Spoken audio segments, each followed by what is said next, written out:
Hello friends, मैं हूं आपका दोस्त, आपका host Sunny Sohatra. Welcome to back my new YouTube channel Divya career. दोस्तों, जैसा कि मैंने आपको पहले ही इंट्रोड्यूस किया था कि हम आपकी मैथ्स की भी और रीजनिंग की भी क्लासेस देंगे। तो हमने जैसे कि मैथ का एक चैप्टर हमने कंप्लीट कर लिया है, अब हम रीजनिंग का एक चैप्टर कंप्लीट करने जा रहे हैं। उससे पहले मैं आपसे एक ही रिक्वेस्ट करना चाहता हूँ कि प्लीज़ मेरे चैनल को सब्सक्राइब कीजिए, लाइक कीजिए, शेयर कीजिए एंड कमेंट कीजिए, ताकि हमें भी न्यू मोटिवेशंस मिल सके न्यू वीडियोस बनाने के लिए। तो थैंक यू गाइस। मैं आपसे हेलो फ्रेंड्स, मेरा मानना है कि किसी भी कंसेप्ट को करने के लिए पहले एक कंसेप्ट को अंडरस्टैंड करना बहुत ही ज़रूरी होता है। तो फ्रेंड्स, आज का हमारा कंसेप्ट है कोडिंग और डिकोडिंग।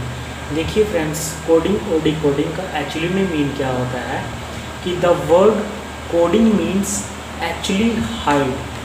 देखिए, अब जो वर्ड होता है कोडिंग, उसका मतलब ये होता है कि हमारे पास जो एक्चुअल हमारे पास वर्ड होता है उसे कोड में हाइड किया जाता है। And word decoding means break the code and understanding the actual message. और उसी कोड को हम जब ब्रेक करके उसको एक्चुअल मैसेज में एक्चुअल में हम लिख लेते हैं कि वो एक्चुअली में वर्ड क्या है, तो उसे हम डिकोडिंग कहते हैं। हेलो फ्रेंड्स, तो अब इस कोडिंग और डिकोडिंग को एज ए सेंडर और रिसीवर की तरह हम इसको ट्रीट करेंगे। जैसे कि इससे आपको आसानी होगी कि हम बोलते हैं कि a person who sends message in coded form or sender. Okay friends, हमने कहा कि वो पर्सन जो मैसेज सेंड करता है इन कोडेड फॉर्म में, उसे हम सेंडर कहते हैं। And a person who receives the message and broke the coded form into actual message known as receiver. और जो उस मैसेज को ब्रेक करके कोड को ब्रेक करके हमारे पास एक्चुअल मैसेज की फॉर्म में ले आता है, उसे हम रिसीवर कहते हैं। दोस्तों, जैसे कि आपको मालूम ही है कि जो हमारे पास अल्फ़ाबेट होते हैं वो A to Z होते हैं 26। ये तो बेसिक सी चीज़ है, आप सभी को मालूम होनी चाहिए। और इसी में क्या है कि A to M तक अगर हम अल्फ़ाबेट को काउंट करें तो वो हमारे आते हैं 1 to 13, यानी कि 26 का हाफ। और M to Z करें तो वो 14 और 26 होते हैं, 14 to 26।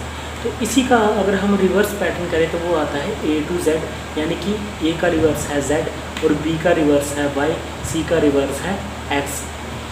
तो फ्रेंड्स, आगे बढ़ते हुए चलते हैं।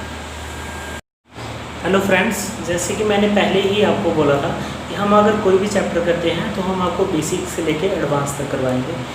उसी के तहत हम आपको ये बताने जा रहे हैं बेसिक कंसेप्ट कोडिंग और डिकोडिंग का। जैसे कि आपका बेसिक कंसेप्ट में आ जाता है आपका एडिशन और सब्ट्रैक्शन फॉर्म।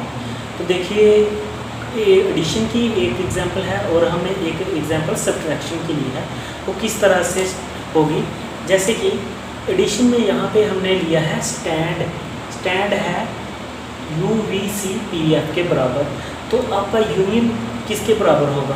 पहले तो आपको एडिशन में आपने देखना है कि इन वर्ड्स में इनकी एडिशन कितनी हुई है। देख लीजिए यहाँ पे S से लेके U तक, इसलिए मैंने यहाँ पे एक साइड पे अल्फ़ाबेट चार्ट बनाया है जिससे कि आपको पता लग जाए कि रेंज और रिवर्स में दोनों में डिफरेंसेस। देखिए, S से अगर हम U तक जाएँ तो STU, यहाँ पे 2 का हमारे पास एडिशन आ जाती है। इसी तरह से अगर हम T के साथ V तक जाएं, T से V तक जाएं तो भी हमारे पास V की 2 में एडिशन हो जाती है।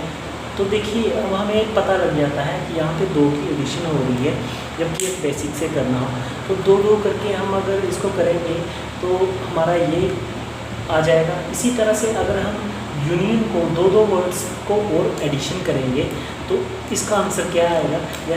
जैसे कि यहाँ पे U है तो U के 2 एडिशन करेंगे तो आ जाएगा हमारे पास W। N की एडिशन करेंगे 2 में तो उसका क्या आएगा? N की एडिशन अगर 2 में करेंगे उसका आएगा P। इसी तरह से I की एडिशन करेंगे 2 में तो उसका आ जाएगा K। इसी तरह से O की करेंगे तो O का आ जाएगा Q। और N का करेंगे हम अगर फिर से तो यहाँ पे N का देखिए O और P, यहाँ पे हमारा P आ जाएगा। तो ये हमारी एडिशन होगी। इसी तरह से हम सब्ट्रैक्शन की एक ले लेते हैं। तो सब्ट्रैक्शन में हमें देखना है कि कितने हमारे जो वर्ड्स हैं वो सब्ट्रैक्ट हो रहे हैं। देखिए यहाँ पे G है और यहाँ पे D है, तो आपने देखना G से लेके D तक, यहाँ से लेके यहाँ तक कितने वर्ड की सब्ट्रैक्शन हो रही है, पीछे कितने वर्ड जा रहे हैं। तो ये हमारा F E और D यानी कि 3 वर्ड्स की हमारी सब्ट्रैक्शन हो रही है। तो हम यहाँ पे -3 एक बार देखेंगे और दूसरा देखेंगे कितनी सब्ट्रैक्शन हो रही है। तो इस तरह से R से लेके सब्ट्रैक्ट करेंगे 3 वर्ड्स पीछे, तो यहाँ पे हमारा आ जाएगा O, यानी -3 की ही हो रही है हमारे पास। इसी तरह हम एक्सपोर्ट का करेंगे, तो एक्सपोर्ट का हमारे पास क्या आ जाएगा, एक्सपोर्ट का हम अगर पीछे O का -3 करें पीछे, तो हमारा आ जाता है L। उसी तरह X का अगर पीछे 3 करें तो आ जाता है हमारे पास U। उसी तरह अगर F का करें तो हमारे पास 3 पीछे करें तो हमारे पास आ जाता है C। उसी तरह से O का करें, अगर हम उसको पीछे करें 3 वर्ड्स तो वो आता है NML, यानी कि हमारे पास L जो हमारे पास वर्ड आएगा ये है। और R का हम अगर 3 वर्ड इसको सब्ट्रैक्शन करें, पीछे करें, तो हमारे पास वो आ जाएगा वर्ड O, और D का आ जाएगा हमारे पास A। दोस्तों बेसिक से अब थोड़ा सा हम इसके टाइप्स के बारे में जान लेते हैं। तो उसकी टाइप्स कुछ ऐसे हैं, जैसे कि direct coding, number and symbol coding, cross change coding, classification of coding, forward coding, pair coding, equation coding and conditional coding. दोस्तों ये बारी बारी से हम एक्सप्लेन करेंगे इसको। देखिए फ्रेंड्स, जहां हमने पहले बोला था कि हम आपको बेसिक से लेकर एडवांस तक करवाएंगे, उसी के तहत हम यहाँ पे अपना फर्स्ट टाइप ले लेते हैं डायरेक्ट कोडिंग। डायरेक्ट कोडिंग में एक्चुअली होता क्या है, आपको वर्ड्स दिए गए होते हैं, उसको आप वो कोड में दिए गए होते हैं जो वर्ड्स, आपको उसको रिप्रेजेंट करना है, कोड को ब्रेक करके रिप्रेजेंट करना है उसकी एक्चुअल फॉर्मेशन में। तो एक्चुअल फॉर्मेशन के लिए हमें यहाँ पे कुछ वर्ड्स दिए गए हैं। इसी एग्जांपल के दौरान हम समझते हैं इसका एक्चुअली में मतलब क्या है। देखिए यहाँ पे जैसे बैंड है, बैंड इन्होंने लिखा है KPYJ, और डायल को लिखा है इन्होंने JBRS। How line is represent, तो लाइन को हम कैसे लिखेंगे। देखिए हम यहाँ पे बैंड का मतलब KPYJ लिख लेते हैं, डायल का मतलब JBRS लिख लेते हैं, तो लाइन को है क्या। तो यहाँ पे L जो वर्ड है, देखिए आप फर्स्ट वर्ड वो फोर्थ अपनी जगह पे है, तो फोर्थ का जो हमें कोड दिया गया है वो है हमारे पास S। इसी तरह से हमारे पास L है, वो सेकंड नंबर पे दिया गया, तो सेकंड का कोड है हमारे पास B। और हमारे पास N का कोड है, N थर्ड नंबर पे है, वो है हमारे पास Y। और E का कोड है हमारे पास सेकंड नंबर पे P। तो हमारे पास ये आंसर निकल के आ गया। आपको 4 यहाँ पे ऑप्शंस दिए गए होंगे, आपने उस ऑप्शन में टिक करना है, वही आपका आंसर होगा। आते हैं हमारे सेकेंड क्वेश्चन पे कि in a certain code language relax written as adopt. Relax को एडॉप्ट लिखा गया है, डाइट को लिखा गया है वॉइस। तो हम लिख लेते हैं यहाँ पे, रिलैक्स का मतलब है एडॉप्ट, सॉरी ADOPT, और डाइट का मतलब है यहाँ पे वॉइस। तो हमें ढूंढना है टाइल का मतलब क्या हो। अब देखिए T यहाँ पे है और S इसका लास्ट कोड है, तो I यहाँ पे है सेकंड नंबर पे, हमें देखना है क्या है, वो है O। और L यहाँ पे है थर्ड नंबर पे ऊपर, तो L का मतलब ही है हमारे पास O, ठीक है।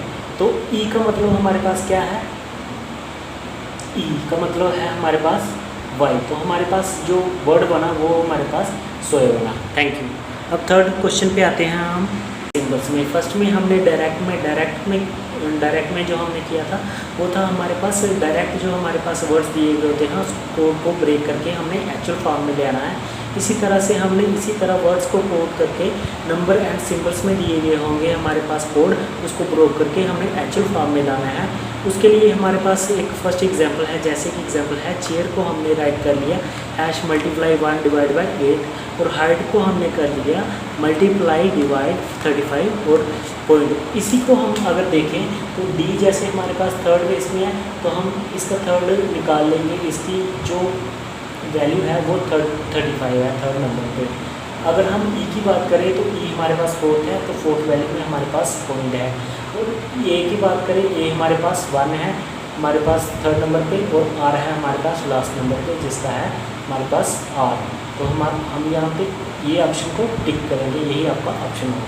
कि इन सर्टेन लैंग्वेज बिलीव को लिखते हैं, जैसे आप नंबर सिस्टम में इसको लिखा नंबर और सिंबल्स में हैश मल्टीप्लाई डिवाइड 9 हैश ऐसा कुछ, और लाइट को आपने लिखा डिवाइड 9 कॉमा एक्स, एक्स लिख लीजिए या आप इसको मल्टीप्लिकेशन का साइन दे दीजिए, आपको मर्जी है।